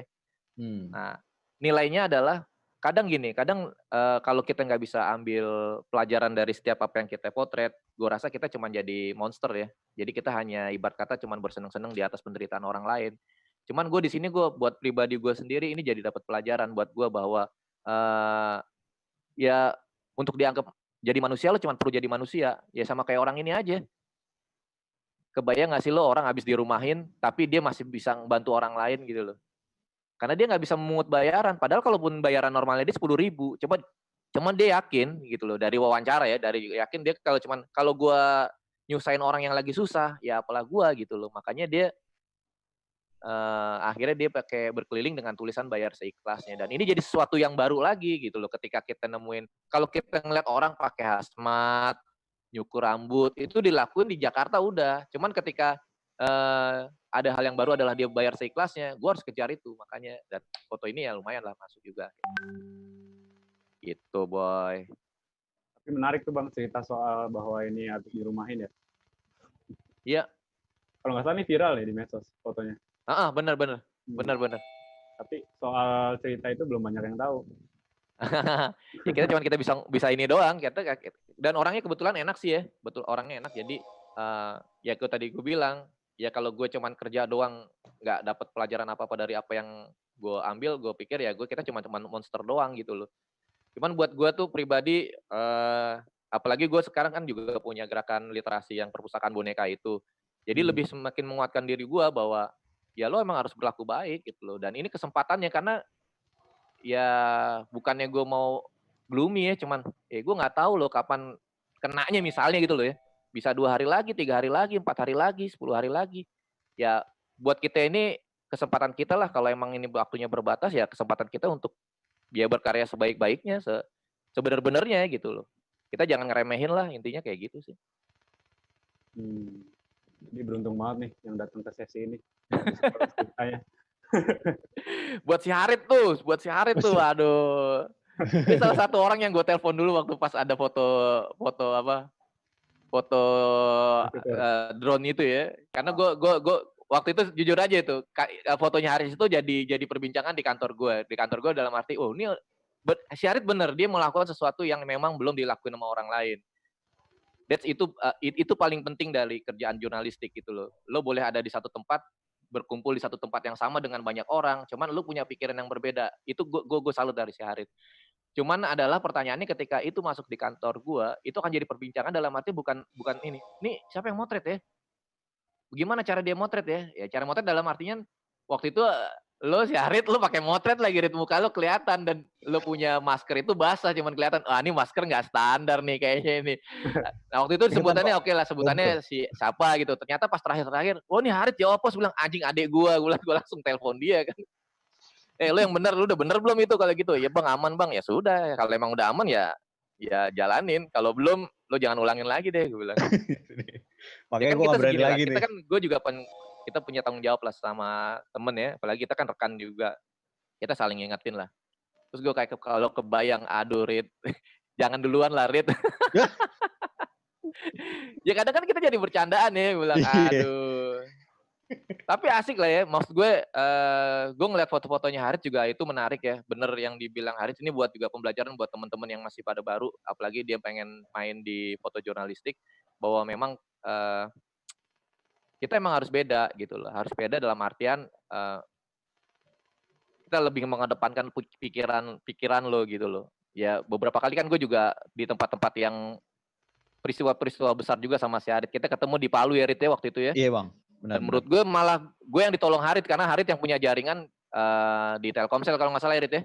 Iya bang. Akhirnya gue bisa ngirim di sono segala macemnya. Ya menurut gue memang kita bisa ada di satu tempat yang sama tapi lo akhirnya menghasilkan sesuatu yang berbeda. Nah itu effort yang lebihnya itulah menurut gue. Dan itu untuk seusia gue yang itu juga harus gue kerjain juga, karena bagaimanapun juga kalau lu hanya melakukan sebuah karya yang sama-sama orang lain, lu apa bedanya sama robot gitu loh. Ya geser dikit lah, geser kanan kirinya dikit lah, masa lu nggak bisa, masa lu harus sama plek sih, atau enggak lu hanya menduplikasi apa yang orang kerjain gitu loh. Orang motret ini, orang yang nggak ada lo balik lagi motret di situ segala macemnya. Ya jangan kayak gitulah. Mumpung masih ada kesempatan banyak buat belajar, ya harus benar-benar lebih fresh lah foto-foto yang dihasilin gitu loh. Gitu. Gimana, Rit? Iya, Bang. Seperti itulah. Cuman emang kalau di Jakarta ini kondisinya gini, Bang. Kalau teman-teman apa namanya? Bener-bener emang bukannya minim info ya sebenarnya. Karena mereka juga ngerasa bosen ya teman-teman di Jakarta ya. Coba gua sharing ya beberapa. Jadi waktu itu sempat kepikiran kan nggak apa ya, coba cari yang agak beda gitu. Yang terdampak itu kan sebenarnya kan nggak cuma manusia ya. Maksudnya apalagi koleksi hewan di beberapa kebun binatang itu juga terdampak ya, karena kan nggak ada pengunjung, makanan mereka berkurang, pasti nggak ada pemasukan duit segala macam. Ya, gue mencoba kumpulin itu, Bang, sebenarnya. Lagi ngumpulin foto-foto itu. Kayak kemarin kan gue baru dari Taman Safari. Mini kali, Bang. Taman mini kali ini. Ini Taman mini, yang ini Taman Safari. Taman mini beberapa ya dapat info. Sebenarnya kalau hal yang kayak gini kan gue nggak harus duluan ya. Maksudnya gue tuh nggak harus besok yang ada. Nggak harus yang pertama lah. Maksudnya gue juga mikir lah kalau ada yang urgent gue lebih dahulukan gitu. Kalau ini kan gue mau coba, emang gue mau coba kumpulin beberapa foto hewan-hewan yang ada di sekitaran Jabodetabek lah. Itu coba gue kumpulin. Nah, ngasih makan, liatin segala macam, nggak ada pengunjung segala macam. Nah, kalau yang ini itu mengenai kuda. Jadi itu sebenarnya ada dokter hewan yang ngubungin gue dari dinas KPKP. Dia itu ternyata dapat foto kiriman dari fotonya Edroy, Bang. Edroy, Dia tuh buat BBC, ternyata udah tayang di BBC. Nah, akhirnya si dokter itu ngubungin gue, besok tuh ada pemeriksaan hewan di Sungai Bambu segala macam, kalau mau ikut boleh, Bang, kata dia. Oh yaudah boleh, gue coba ikutin. Dia ini apa, bikin stimulus. Ini kan kuda-kuda delman yang nggak bisa beraktivitas kan ya, akhirnya dia bikin relaksasi ya, dibantu lah karena kelihatan kurus banget kan, akhirnya dibikin vitamin, dikasih pakan segala macem. Nah, ini akhirnya kan apa ya, belum ada gitu waktu itu di Jakarta. Itu belum ada yang kayak begini gitu, yang benar-benar hewan langsung mengenai bersinggungan sama pandemi ini tuh dia belum ada. Akhirnya si dokternya pun ya udahlah, dia ngajak mau coba ini gara-gara si Edroy motret, terus dia yang relaksasinya, kasih vitamin, kasih pakan segala macam. Nah, gue bantu si dokter buat coba ngeliput gitu. Cuman akhirnya ini foto sih nggak naik, Bang. Gak apa-apa juga kan menurut gue. Tapi kan ini kan jadi foto apa ya, salah satu poin penting juga kan ketika nanti mungkin akhirnya jadi buku foto atau apa segala macamnya. Karena menurut gue ini pasti akan ada, kalau emang ini selesai akan ada apa karya-karya selanjutnya lewat buku, pameran segala macamnya. Itu dia. Gue lagi mencoba kumpulin beberapa foto hewan-hewan juga yang terdampak kayak gini. Kalingan, kan ini juga Kalingan. Sorry Kalingan. Kayak ini kan bayi gajah yang namanya Covit. Sebenarnya dia lahir tanggal 28 April. Ya itu gue pikir gampang lah. Gue coba kalau ada waktu kosong baru mampir ke sana lah gitu. Buat motret, buat ngelengkapin beberapa gambar mengenai hewan-hewan juga yang terdampak atau yang bersinggungan dengan pandemi ini gitu. Tapi enak ya, di situ bisa ya. Kalau di sini kebun binatangnya nggak bisa ditembus juga tuh akhirnya. Nggak tahu deh binatangnya diapain di dalam. Ya intinya tapi positifnya mereka mungkin masih punya makanan, ya nggak.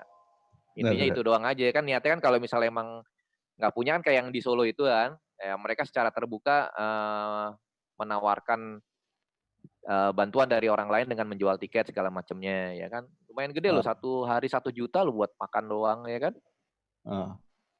Tapi ya ternyata mereka punya pikiran lain, apalagi agak ketat sekarang buat wartawan ya, yang di Kebun Binatang Surabaya. Jadi ya sudah. Tapi ketika itu nggak bisa kan kita mesti cari gambar yang lain gitu aja sih. Kan hidup harus jalan terus. Itu doang aja sih.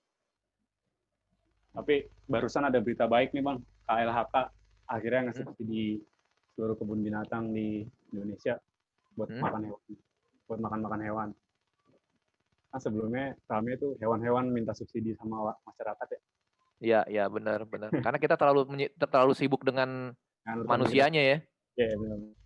Padahal kalau nggak ada binatang kita juga nggak jadi manusia, bener nggak? Nggak ada spesies yang beda maksudnya. Efek dari portal foto kayak Bang Harit juga yang motret-motret hewan, akhirnya kedenger suaranya ya. Iya.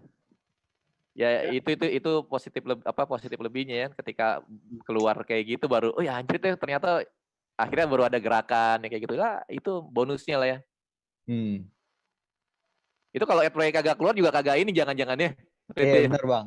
Kalau dia nggak kedetek dari BBC itu tayang tuh dia nggak bakal jalan gue rasa si ini tugasnya dokter. Akhirnya ya udah.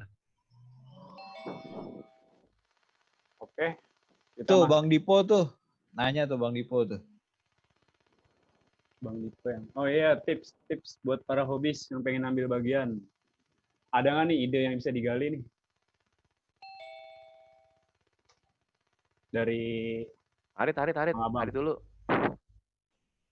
Kalau sebenarnya kalau hobis sebenarnya gampang sih sebenarnya. Apalagi kalau buat temen-temen KMPF ya. Maksud gua kalau misalkan emang sekarang lagi pada kuliah dari rumah nih. Maksud gua kalau emang masih ada semangat buat motret, kalau emang lo berani buat motret keluar suasana di Jakarta sebenarnya udah keburu rame sih sekarang ya. Iya. Cuman itu dia sebenarnya harus survei lokasi sih. Lo mau motret apa dulu, kayak lo mau motret lengangnya Jakarta ya silakan. Sebenarnya kan bisa tuh. Ide-ide ringan sebenarnya banyak sih sebenarnya. Kalau di Jakarta apalagi buat foto-foto street doang sih banyak. Apalagi kayak misalkan tadi gue dapat undangan di Natalis WJ itu secara online tuh gue nggak tahu tuh ya. Cuman dapat linknya doang, link Zoom. Nah itu sebenarnya kalau misalkan didokumentasiin kan sebenarnya jadi bagian sejarah kampus juga. Ya menurut gue sih kalau dalam kondisi kayak gini kita emang harus punya pikiran yang extraordinary ya, karena nanti juga kembali kepada resiko juga ya. Cuman kalau kita lihat sebenarnya kan kita agak telat nih ada COVID di Indonesia ya. Kan kita bisa ngelihat apa yang udah dilakuin sih sama fotografer di luar sana. Kan menarik juga ya ketika ada di sebuah flat dia hanya memotret orang-orang yang ada di rumah di balik kaca, ya kan. Itu kan sesuatu yang menarik juga gitu loh. Simple dan lo tetap dapat isu tentang COVID-nya gitu loh. Atau potret diri lo sendiri berubah di dalam rumah, ya kan. Bisa juga, ya kan, bagaimana COVID itu akhirnya merubah pola hidup lo di dalam rumah, pola hidup lo keluar, segala macamnya. Dan lo juga tuliskan itu, jadi itu jadi suatu cerita yang menarik juga gitu. Jadi kita nggak usah terlalu fokus pada foto-foto puncak adegan yang seperti dilakuin oleh si Harit, mungkin gua, ya kan, teman-teman yang biasa foto-fotonya lihat itu di surat kabar apa segala macam halaman depan. Iya, berat, nggak bakal bisa, biar kita aja ntar. Bang Mumu malah lebih asik tuh Bang, gue liatin Instagramnya Bang Mumu. Gimana? Bang Mumu lebih asik gitu. Apanya? Bang Mumu motret di rumah aja. Ya kan ketika ada anaknya naik di atas itu ya. Iya. Nah itu juga bikin still life. Uh-uh. Ala-ala ekonom konten asik. Ya itu salah satu apa ya, effort yang juga harus dilakuin ya ketika memang seorang jurnalis ada di rumah ya. Kebetulan kan si Mumu juga kan dia di ekonomi ya. Jadi emang harus mau gimana pun. Tapi menarik juga kalau suatu saat akan diskusiin juga tentang orang-orang yang berkarya dari tempat yang nggak biasanya gitu loh. Itu juga menarik juga. Oke, terjawab mungkin ya, Bang Dipo. Ada yang mau nanya lagi, teman-teman? Nggak ada ya? Oh, ada nih. Oh, si Ibam Dari noh. Bang Ibam nih kayaknya. Mr. Nice Guy. Bang, boleh nanya langsung. Udah di-unmute. Boleh langsung ngomong. Si Black juga noh. Ngamuk ntar dia. Oh, tenggelam. Apa iya saat ini harus tetap motret dengan tema COVID? Oh, si Ibam. Enggak, Bang Black. Oh, Black. Enggak juga sih Black. Gue dulu ya. Enggak juga sih, karena emang halaman COVID itu hanya ada di halaman berapa sih kalau dalam media surat kabar, kan kita juga harus ada foto pendidikan, foto ekonomi. Cuman emang langsung berhubungan dengan COVID-nya enggak. Cuman dampak yang dihasilkan oleh COVID, mau nggak mau kita juga motret juga. Kayak misalnya kayak kemarin gue motret Bu Risma ngajar anak-anak SD kelas 6. Ya karena dia, ya itu sesuatu hal yang menarik, seorang wali kota ngajar secara daring kepada anak-anak kelas 6 untuk memberi semangat bahwa lu walaupun di rumah lu tetap harus semangat karena lu udah kelas 6. Itu sesuatu yang baru buat gua gitu loh. Menarik. Tapi kan gua nggak langsung berhubungan dengan pakai masker lah, APD, ya kan, hazmat segala macamnya. Cuman mau nggak mau itu juga akhirnya ada isu tentang COVID juga, karena emang ya mereka di rumah itu kan ada COVID juga. Ya, tapi maksud gue gini, Bang Wahana, maksud gue kan sekarang nih kayaknya hampir semua media kan beritain soal COVID. Apa yang nggak bosan sih? Sekali-sekali COVID-nya dibuang lah di media tuh. Foto yang positif-positif, capek gue ngeliatnya. Ya itu kan tergantung dari skala besarnya juga, Black. Karena kalau kita di media kan kita juga harus ngelihat skala besarnya. Kita juga nggak bisa menutupi kalau memang ini masih sesuatu yang emang harus kita beritain, ya kan? Kayak misalnya lo bagaimana? Kayak misalnya tadi ada pertanyaan sama si siapa tadi tuh yang dibilang ini kapan sih COVID ini akan selesai? Nah kalau misalnya tiba-tiba nggak ada berita COVID, orang pada pikir kada selesai, terus akhirnya mengendorkan semua dia punya blokade, akhirnya dia kembali ke normal, dan di situ akhirnya ya terus naik terus kan akhirnya. Tapi bukan berarti kemudian, soalnya kecenderungan media menjadi penyebar fear business ini kuat banget. Jadi karena menurut gue sih, maksud gue sebagai mungkin orang yang di media, apalagi foto, kayak tadi lo boleh lah lo kasih coverage yang positif. Nggak melulu soal COVID yang menakutkan gitu loh. Menarik sih, maksud gue apalagi lu kan di foto gitu ya. Buat dibuka aja. Oke. Tapi asik, gue tambahin dikit ya.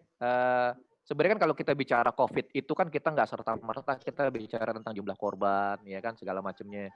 Kalau misalnya lo perhatikan juga kalau di media manapun itu kan juga ada namanya kesadaran sosial, ya kan. Tiba-tiba ada orang yang membagikan sebagian rezekinya buat orang lain, dan atau gerakan bantu tetangga, bantu sesama. Nah, ya walaupun itu tentang COVID, tapi itu kan menguatkan buat kita secara manusia gitu loh. Dan itu juga walaupun sepersentase sekecil apapun, itu juga tetap harus di cover. Tapi emang mau nggak mau, ini eranya COVID, jadi ya mau gimana lagi gitu loh. Mungkin Harit bisa nambahin di sisi dari Jawa Pos ya. Capek aja gitu, buka capek. Nanya dong. Tuh, nanya Bam, ayo Bam. Haris mau nambahin dulu, Haris tuh kayaknya tuh. Iya, Haris dulu dah, Haris. Iya Bang, jadi sebenarnya emang gimana ya, agak bingung juga sih kalau berita nggak foto nggak COVID, karena emang bener isu yang ada gitu. Kalaupun kita melenceng dari COVID itu sebenarnya paling apa ya, berita-berita yang ringan ya, maksudnya kayak sekarang udah mungkin lari udah ke kebutuhan pangan atau BPJS. Ya menjelang Lebaran. Iya, menjelang Lebaran. Nah itu sebenarnya kan mungkin gambar-gambar yang isu-isunya udah mulai beda lah. Kayak ya lagi-lagi tadi emang kalau kita tuh kalau nggak ikutin isu pemerintah ya kita nyari dengan unik gitu, beda. Kayak gitu sih Bang. Ya intinya COVID itu berita tentang COVID itu akan selalu ada sebelum pemerintah mencabut ini masa darurat, gitu aja sih. mau nggak mau itu memang harus, ya itu yang bilang hidup baru itu ya itu kita mau nggak mau. Karena mau besok pun ya misalnya kita bicara, ini kan sebentar lagi hari besar ya, kita punya hari raya Lebaran ya kan. Gue pasti ada pada berburu tuh orang pada motret Lebaran. Cuman kalau mau dibilang nggak COVID, ya kalaupun mereka ramenya sama, tapi pakai masker, akhirnya COVID lagi. Ya kan, jadi berat juga Black kayak gitu. Gitu loh. Pak Bana, saya mau tanya nih. Oke nih, Andre. Stok lama nih.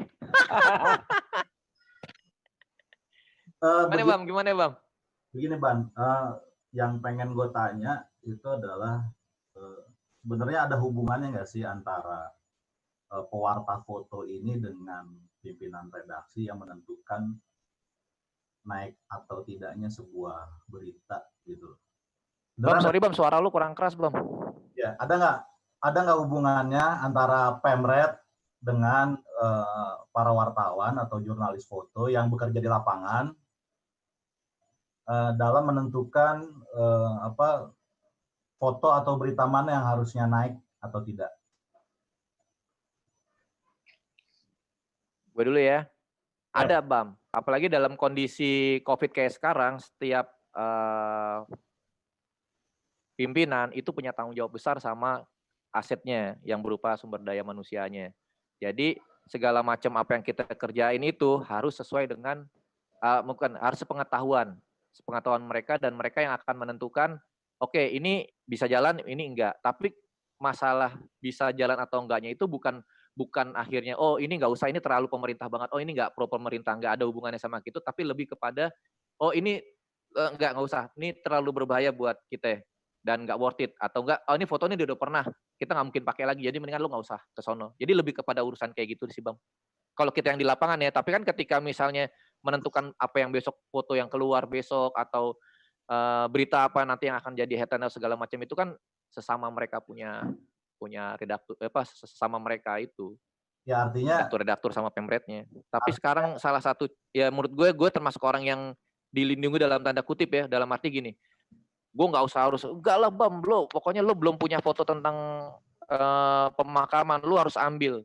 Atau enggak, lu nggak punya foto ini, lu harus ambil, enggak. Jadi semuanya gue share ke mereka, gue perlu ambil ini enggak.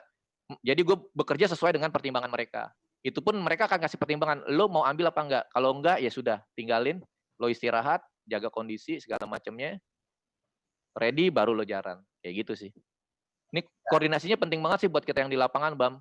Biar kita juga nggak konyol sih, kalau gue ya. Arah gue itu memang ke koordinasi antara koordinasi sama jurnalis yang ada di lapangan. Kemudian kalau misalnya yang kedua, kira-kira dalam menentukan angle berita itu, jurnalis foto itu harus punya apa sih?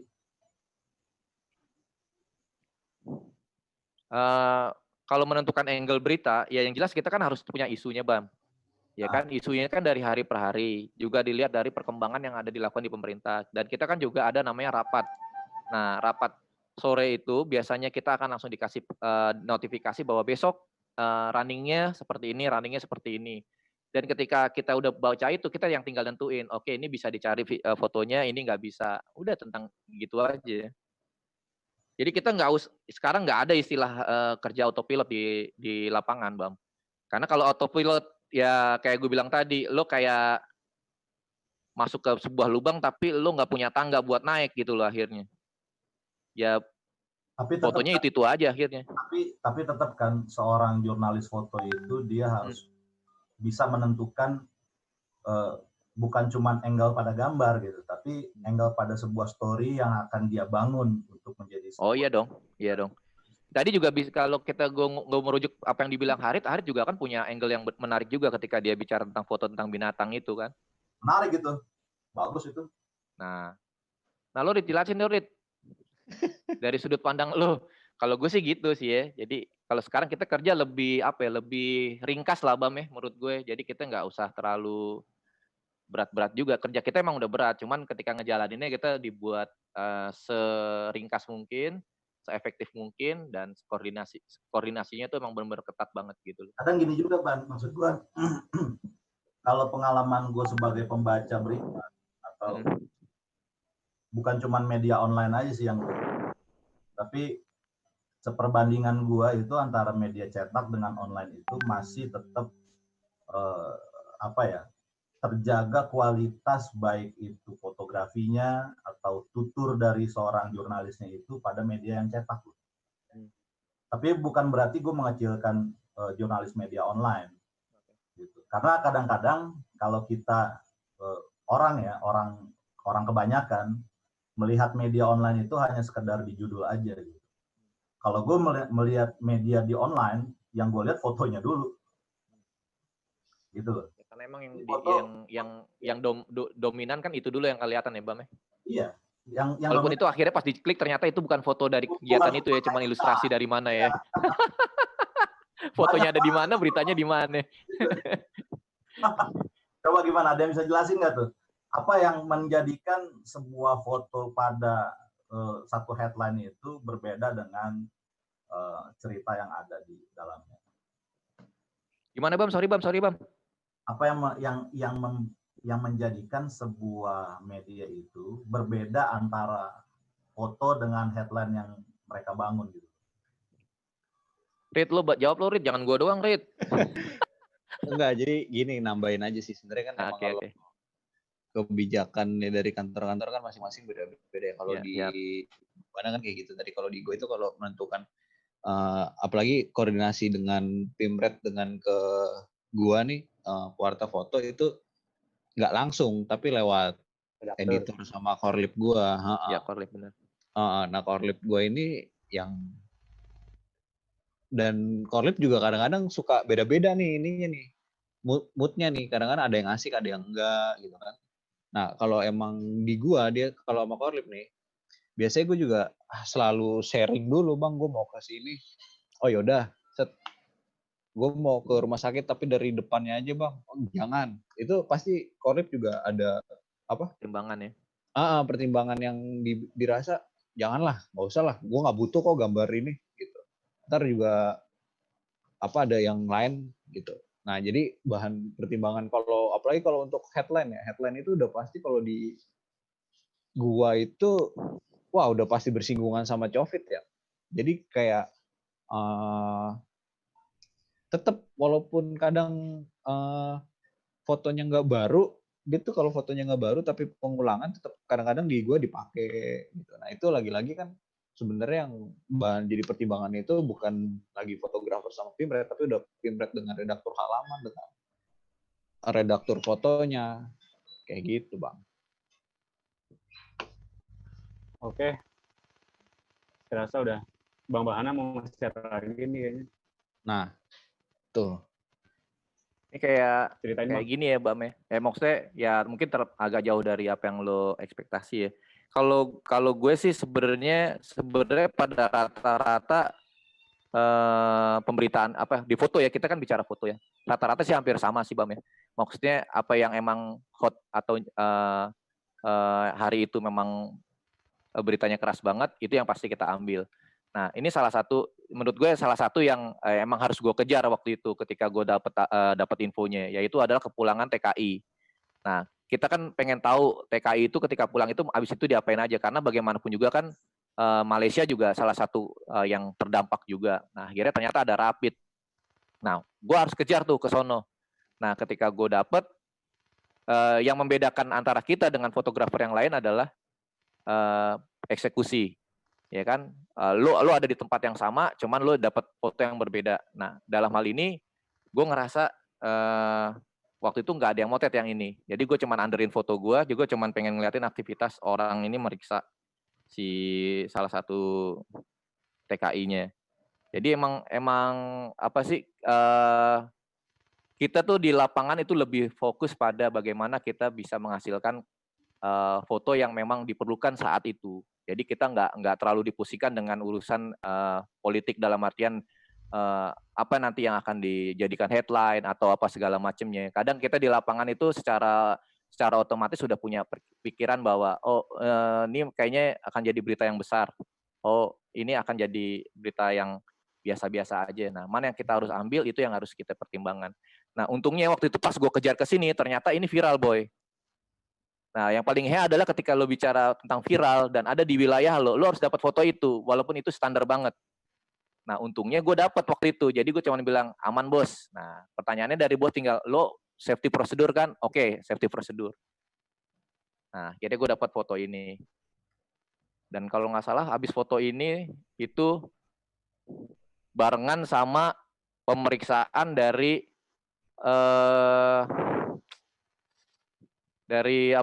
santri-santri yang di Tulungagung apa di mana ya? Itu tuh yang Magetan, santri dari Malaysia. Gue sempet ngantri bareng, gue masuknya bareng, terus gue ngambil tas bareng kan karena harus lewatin X-ray. Ya itu lagi.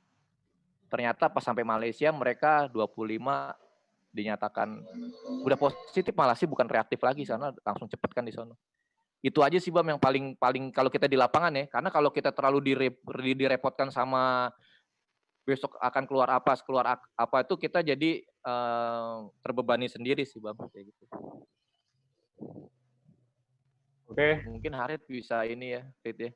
Bang Jadi Harit kita lebih fokus pada gimana caranya nih kita dapat foto yang diperlukan saat itu gitu loh. Gitu Iya sih. bener Bang, emang harus milih sih ya, sekarang udah bener-bener milih lagi.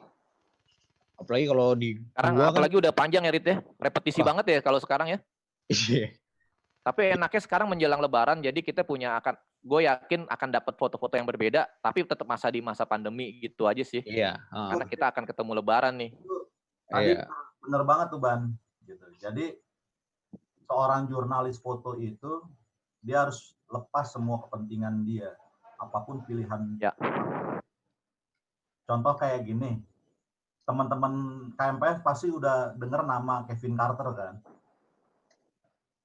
Kevin Carter itu dia menang Pulitzer karena dia moto anak kecil di Afrika mau dimakan sama burung kondor. Pada saat dia motret, dia itu tidak berpikir yang lain kecuali hanya ingin memberitakan sebuah berita dari media foto yang dia ambil gambarnya gitu. Nah, ketika foto itu naik dan menang Pulitzer, kan menjadi pertentangan batin tuh Ban, benar nggak? Ya. Akhirnya yang dikabarkan dia bunuh diri kan, gitu kan, Kevin Carter tuh. Nah, maksud gue gini gitu, seorang fotografer itu ketika dia, menurut pandangan gue aja ya, gitu.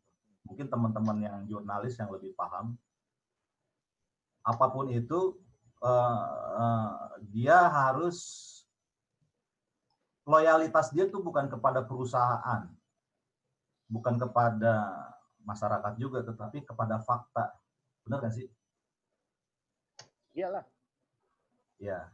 Nah, artinya ketika misalnya di dalam pandemi COVID ini nih, orang lagi social distancing, kemudian seorang pewarta foto itu menemukan bahwasanya di suatu tempat ada orang yang break the rules gitu. Ya. Dia foto-foto aja.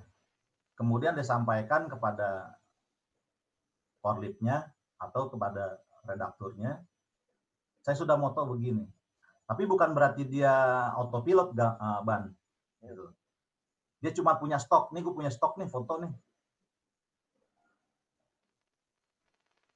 Nah, stok fotonya dia itu sewaktu-waktu mungkin bisa dijadikan sebuah berita. Nah, kalau menurut pengalaman lo itu bagaimana, Ban? Apakah yang terjadi itu demikian? Lo memperbanyak stok foto, apapun angle-nya, apapun pilihan politik lu, apapun keterkaitan lu sama itu, yang penting lu motret ya motret gitu. Ya.